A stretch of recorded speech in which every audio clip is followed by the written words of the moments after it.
Hey, it's Steve. Let's talk about some cartridges. Excellent cartridges. Great. All kinds of velocity. But they're barrel burners. I mean, they will whoop your barrel like nothing else.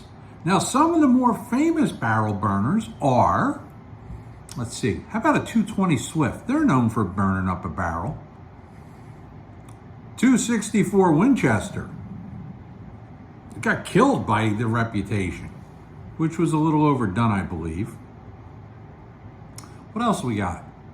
How about a 22 250? 22 250, if you're shooting that sucker a lot, say you do a lot of prairie dog shooting or something like that, where you just shoot a lot at the range and you don't let your barrel cool. Yeah, I've heard that 800 or 1,000 rounds, that's the max if you mistreat your barrel burner. But what about some other calibers? How about the 30-06? Not a barrel burner. 308, not a barrel burner. 6.5 PRC, barrel burner. But what do we do if we really like those cartridges? Well, there are several things you can do to prevent your rifle from being a super barrel burner and get a significant more amount of life out of it. Number one, don't shoot a ton of shots out of it, especially rapid fire, let's say.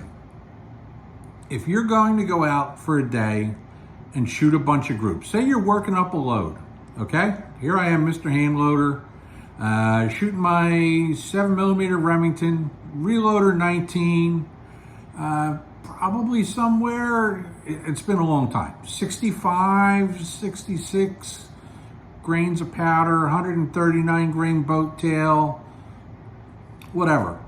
And I'm working it up in half grain increments. So I start a couple grains short and I start working up.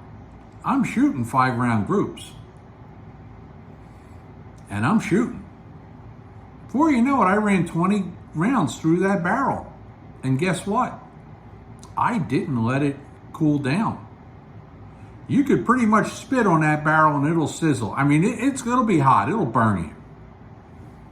Well, you're contributing to the erosion of your barrel throat and the rifling where it first starts. You're letting the barrel get hot. So, let the barrel cool. Another one. Buy a rifle with a fluted barrel because it's cool. That's right.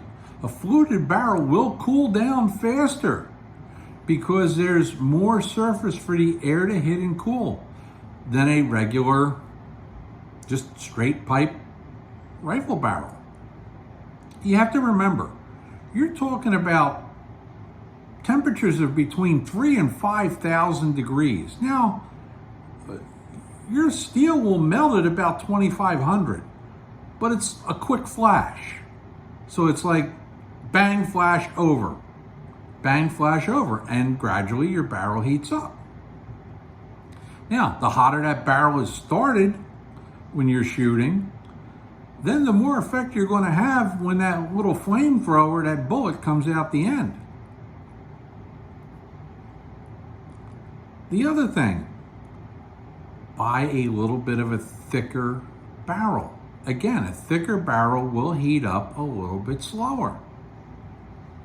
If you're shooting a thin barrel rifle, you know, you're like your regular sporter weight rifle barrel, something on a relatively thin side, shoot 3 or 4 or 5 shots and let it cool completely. Let it sit a good 15, 20 minutes or longer, or at least put it in the shade for a while if it's hot outside.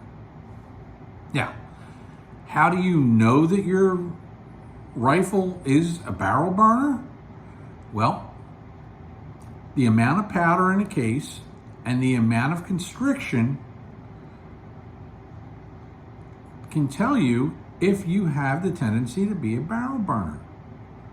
Basically, more powder, fatter case, thinner neck, the faster that rifle will probably wear out.